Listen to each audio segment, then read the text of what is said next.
Premier match officiel du FC Barcelone cette saison, première victoire de l'équipe, forcément un motif de satisfaction pour les joueurs, mais aussi pour nous les supporters. Voilà, ça a forcément donné de l'élan pour la saison à suivre.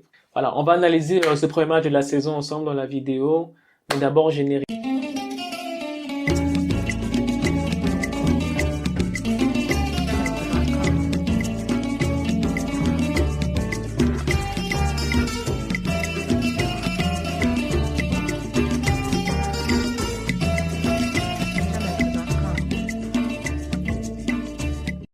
Bonjour à tous, je m'appelle Leslie et bienvenue sur ma chaîne. Alors moi je suis un amoureux de sport en général, notamment du football et de mon club préféré, le FC Barcelone, car pour moi c'est le meilleur club du monde entier et un tout petit peu de basket. Mais trêve de bavardage, on va passer maintenant aux choses sérieuses. Mais tout d'abord, avant de commencer l'analyse, j'aimerais que jetiez un coup d'œil à ma toute première vidéo où je parle de la nouvelle saison du FC Barcelone sans Messi, en rappelant tout ce qui s'est passé la saison dernière et les défis qui attendent la saison à venir. C'est parti! Premier match de l'équipe en officiel de l'ère post-Messi, première victoire. Forcément un motif de satisfaction pour les joueurs parce que ça va donner de l'élan pour les prochaines échéances à venir. Déjà, il y avait beaucoup de questions qui se posaient autour du club, notamment au niveau des registres de certains joueurs qui sont arrivés tels que Depay, Agüero, Garcia, notamment à cause de la masse salariale qui était assez élevée au niveau du FC Barcelone. Mais bon, après je ne sais pas comment ça s'est passé, mais je pense que c'est dû à la baisse de certains joueurs à la dernière minute qui nous a permis de les enregistrer et de pouvoir compter sur eux dès le premier match. Forcément, le premier match, il était attendu dans la mesure où c'était le premier match, bien sûr, de l'ère Messi. Forcément, il y a eu un pincement de cœur de ma part et de la plupart des supporters du FC Barcelone.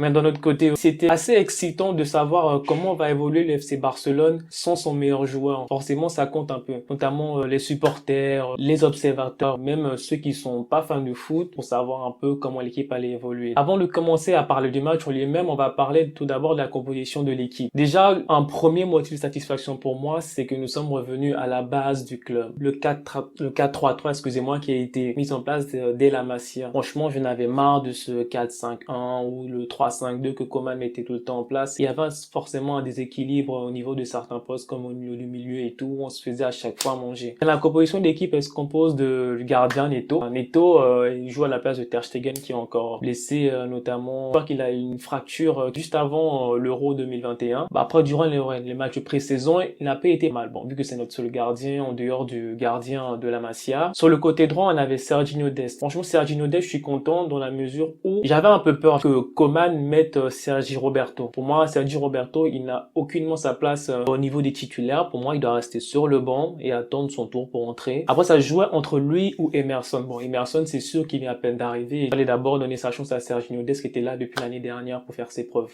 La paire de défense est composée de Eric Garcia et Gérard Piqué. Je suis content déjà pour Eric Garcia parce que c'est un ancien de la Masia. C'est un joueur à qui on a beaucoup d'attentes derrière lui parce que c'est un ancien de la Masia. Après, bon, il est allé s'exiler un peu à Manchester City, ça a été un peu compliqué pour lui. Et là, il est de retour à la maison pour s'imposer et pouvoir devenir le titulaire en devenir. Et Gérard Piqué, bon, après Gérard Piqué, j'ai pas besoin de faire un dessin et tout le monde le connaît, les gens du Barça, il a été là lors du sextuplé. Mais pour moi, il est temps pour lui de s'asseoir sur le banc ou voilà, de passer à autre chose, de signer dans un autre club parce qu'il a déjà fait son temps dans l'équipe. Mais bon, après, je vais pas remettre les choix du coach à sa place et tout, voilà. On va faire confiance sur ce choix-là. En défense, latéral gauche, on a Jordi Alba, indéboulonnable. On va pas refaire Jordi Alba, c'est notre meilleur latéral gauche, on va pas se mentir. Déjà la saison dernière, il était très bénéfique pour nous au niveau offensif, mais voilà, au niveau défensif, c'est un peu compliqué avec lui.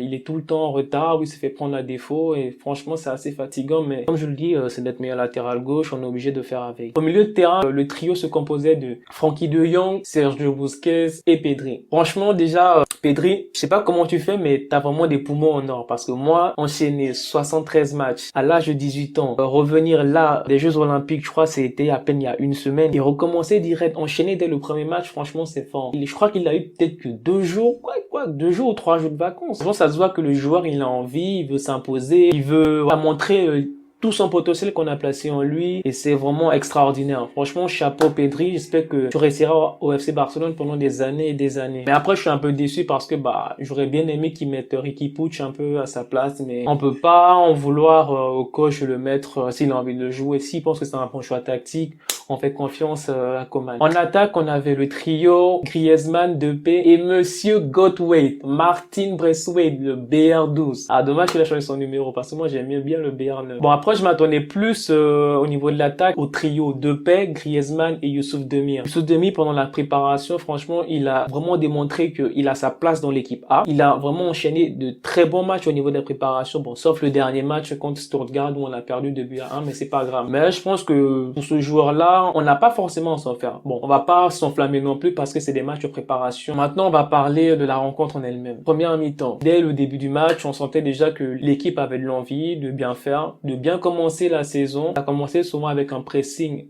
très haut. On a assisti l'adversaire pour l'empêcher de développer son jeu. Et ça, c'est bien. Mais par contre, ça a un peu tâtonné. Ça a un peu tâtonné au début où on faisait des passes à 10. C'était un peu brouillon au début. Après, c'est normal. C'est que le premier match de la saison. On va pas demander directement à l'équipe d'enchaîner des masterclass et tout. Non, ça, quasiment impossible. Les joueurs voulaient déjà se mettre en confiance. Et ça a commencé bien dès la 19e minute avec le but l'un des joueurs emblématiques du club, Gérard Piqué, ce coup de pied arrêté. Franchement, moi, j'étais surpris de voir qu'on marque ce coup de pied arrêté, excusez-moi, parce que je ne me rappelle même plus du dernier but où on a marqué sur un coup de pied arrêté, que ce soit un corner ou un coup franc. Et la passe décisive, elle est de Memphis Depay. La première passe décisive en officiel dans le club. Voilà, je suis assez content pour le joueur. Voilà, on attend beaucoup de lui, on va pas se mentir, on attend beaucoup de lui depuis que Messi est parti. Pour reprendre les rênes offensifs de l'équipe, on a bien déroulé en première mi-temps, l'équipe a continué le pressing, on a fait très peu d'erreurs en première mi-temps. Franchement, ça fait plaisir à voir que l'équipe se donne autant dès la première mi-temps. En deuxième mi-temps, l'équipe est revenue avec la même envie que la première,